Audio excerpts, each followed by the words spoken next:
Hello, good morning. So it seems like it's been a while since I've done a proper E46 performance part review. So here we are. I'm going to show you how to install Koni Yellows and ground control springs in, as I call it, a mostly helpful DIY. Because if you were to just use my DIYs, you probably wouldn't be able to figure it out. You have to have a little bit of your own knowledge and maybe do some of your own research as you do it, and this one is no different. So I had initially planned on just doing the Koni Yellow and reviewing that, but then I got a really good deal on some ground control springs, so they went in too.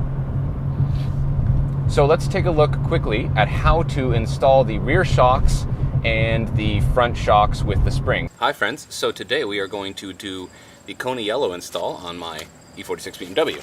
So I've got the Konis here. I'm going to do the rear shocks first. Okay, so it's fairly straightforward actually, the rear shock. Make sure you get a new top mount for these, right, because the old one wears out. Mine's all rusted and crappy. I'll show you how to take it off in a minute. So we're going to take the old shock out first. I know that I said that I was going to put these with stock springs. However, I got a really super good deal on these. Sorry guys. This is a ground control coilover kit. So I'm going to have adjustable ride height on the front and the back. I'm going to do the shocks first, and depending on how I'm feeling and how lazy I am, I might take it for a ride.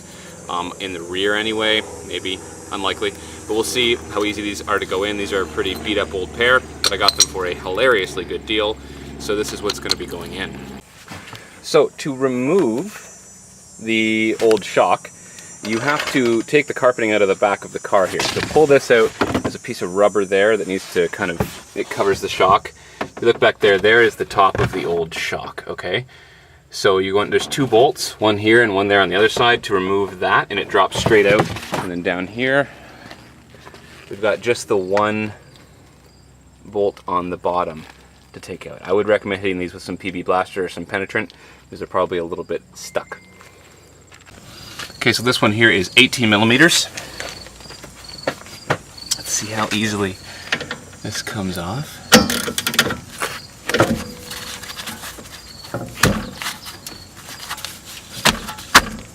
Not easily is the answer.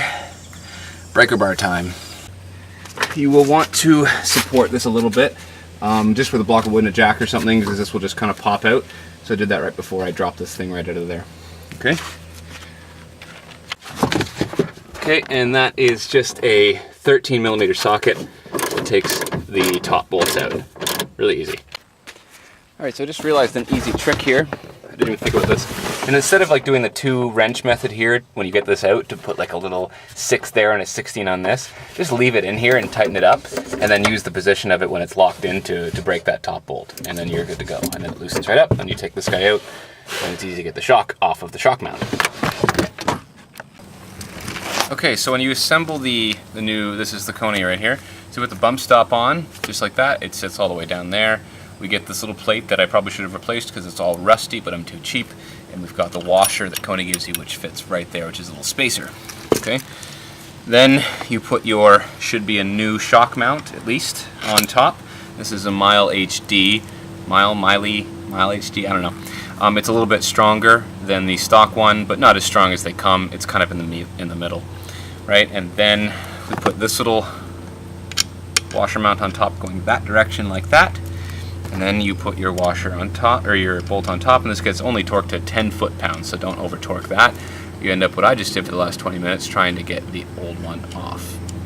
So I found that the best way to adjust these is put it here like this, on your hip, grab the top, compress, and it's there. You can hold it and you can kind of feel it catch and click inside the shaft, and then turn all the way till it's tight. Won't go any further, and then I backed mine off 1 full half turn, so that should be somewhere in the middle of the damping range. It's almost pointless until I take it out and test it on the track to set it up anyway, because no idea where it's going to be in reference to the front.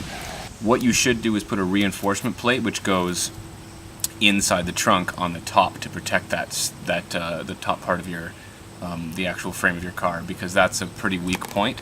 I'm going to do that eventually. I couldn't get it in the order that I had, but it wouldn't take very long to swap it out, so I'm just going to do that next chance that I get. Okay, after you've done your adjustment, you just have someone hold it up there, or kind of push it up yourself and support it. Tighten those bolts down to 21 foot-pounds on both sides, make sure everything's lined up and pretty, and then we'll do the bottom bolt. Okay, so then you replace this bolt right here.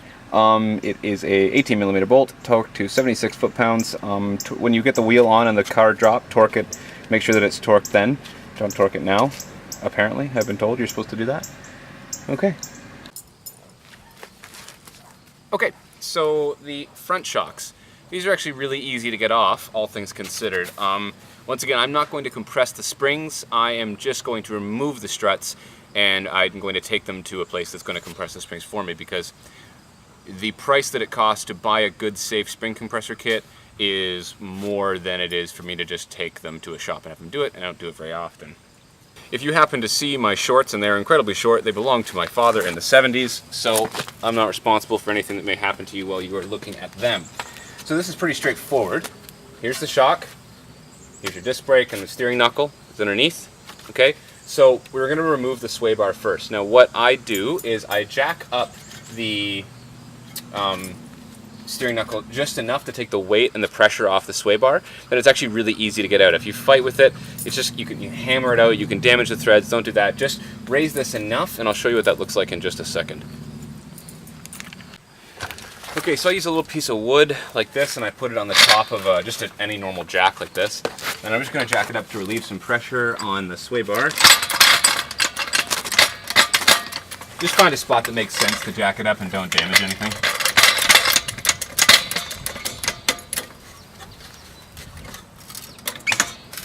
Okay, so just a little bit of pressure off, and then we're going to break this bolt here. This might be harder for you. These are pretty new sway bar links, so I just put these in recently. So it's going to come off easy for me.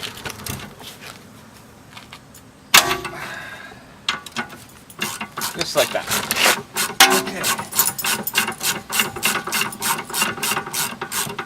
So once you have this bolt off, it'll be pretty apparent where you need to jack this to get the sway bar to pop out easily. And it's looking like for me, I jacked it up just the right amount to get that link out. Yeah, so that just slid right out like that. Sometimes if it's being torqued on the little ball joint in the sway bar, you can just kind of raise or lower the wheel a little bit. And that's that. Now, this is going to be your best friend. PB Blaster. I'm not getting paid for this, but this is literally the best stuff that I've found. Okay? So, like the WD-40 penetrant isn't as good as this. This stuff works magic. I don't know how it works.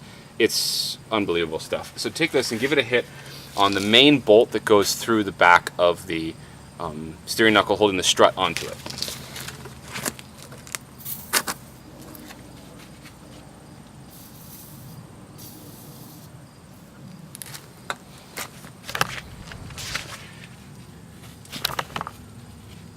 Okay, so that is the bolt there that you need to hit.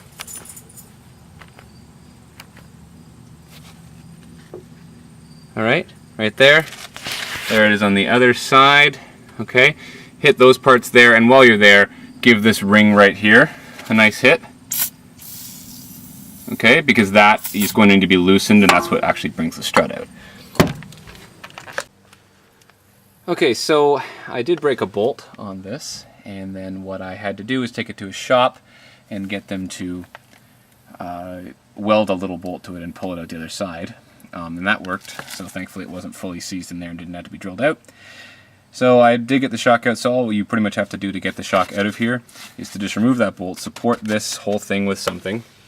I just used a ramp, and it's helpful if you have someone to help you do it, and then you remove the 3 bolts from the top of the strut. Drop this down just enough that you're not resting on the brake line, but you can get it low enough to pop the strut tube out of there, and then your strut is free.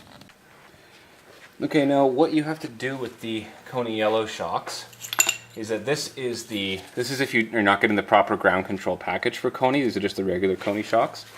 You have to knock this spring perch off. I just use a rubber mallet and then just tap it off, and it's just pressed on there.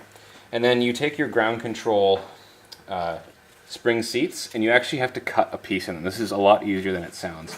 Just go get a Dremel from your local store, and you cut a piece out of it so that it doesn't hit the sway bar attachment on the shock.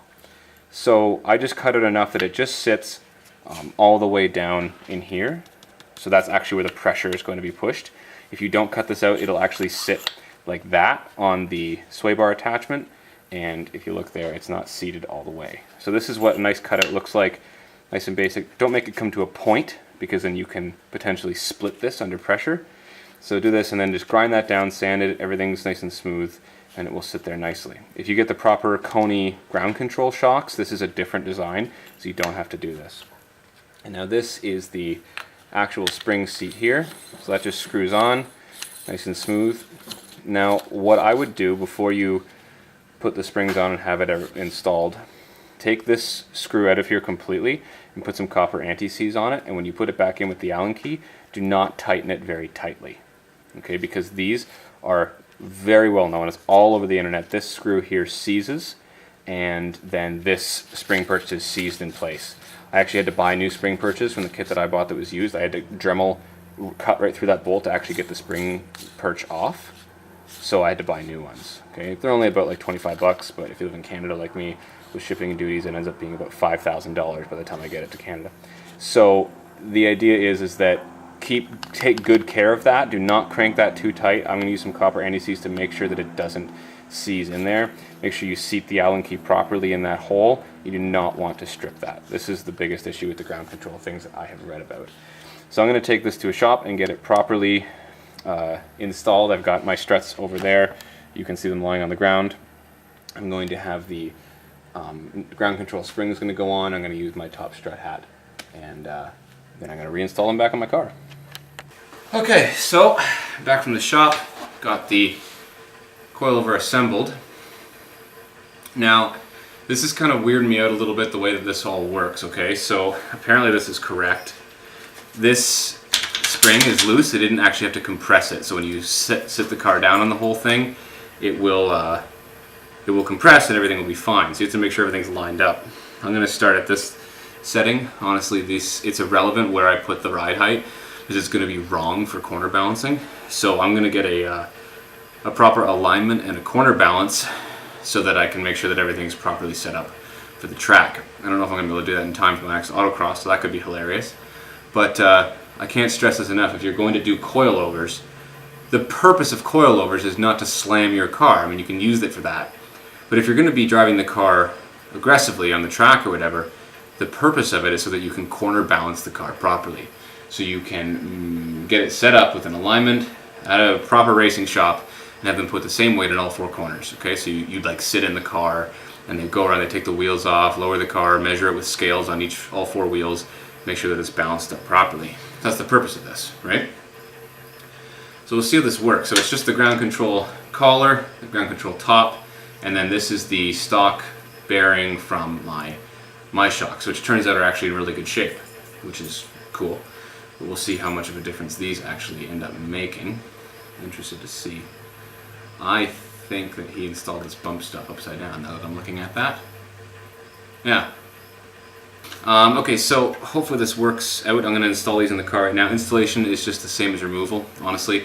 The way that I do it is you lower the steering knuckle down enough that you can kind of, so put this up towards the spot where it mounts underneath the strut mount underneath the hood first, and then kind of drop the knuckle down far enough, not putting any pressure on the brake lines, slot it in, raise it up, make sure you get it all the way up, and then tighten up the steering knuckle, tighten up these, install the sway bar, and you're good to go. Okay? So let's put these in now. So this is the end result of installing my ground control coilover springs. I set them somewhere up in the middle of the range, so as you can see, it's actually not any lower than the stock sport suspension. So basically, I need to lower these down and get a proper corner balance and alignment. Now, I'm not going to show you how to install the rear spring for a couple reasons.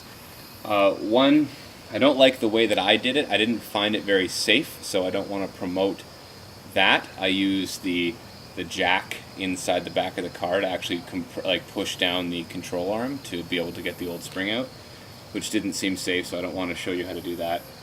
And the ground control collar that I had was modified. It was the previous owner laser cut a plate to support it, and so it's not actually the same as a regular ground control kit anyway. So there are instructions online. There's some DIYs on E46 Fanatics about how to install that. So Or you can actually just call ground control. They're super helpful. I called them a couple times and they walked me through steps, and I gave them part numbers and they told me that everything was okay. One thing you'll notice if you do this yourself is that the springs are very weird. When you don't have them compressed and the car isn't sitting down, the spring will be loose and it won't be lined up. It'll look kind of awkward. And I was worried about it, but when I lowered the car down, everything settled. You kind of heard one little thunk, and then everything sat into place, and now it's riding perfectly. I took it for a quick ride, and the results are awesome, so I'm going to do a proper review and on the autocross course and on the track to show you what the difference is. I am going to lower it a little bit further than this. As I said, I've got these somewhere set in the middle, so I think when I switch my tires out, I think I might lower them both down a little bit and try and keep the same rake back to front until I can get a corner balance. As I said, it is absolutely pointless to try and set this up yourself, because unless you have 4 scales and you can do a corner balance, you're not going to get it dialed in properly. And that is the purpose of coilovers again, right? It's to lower the car, lower the center of gravity, and be able to balance the car properly. It's not just to slam the car. So I'll lower these down so you guys can see what it looks like. I don't think that they're going to go that much lower than this. They will be lower than the stock sport suspension, but they're not going to be that much lower than the stock sport suspension. They're not going to, I don't think that I could slam the car with this particular coilover setup. They just won't go that low, especially with the modification I made to the front perch. So let's take a look at what it's like on the road.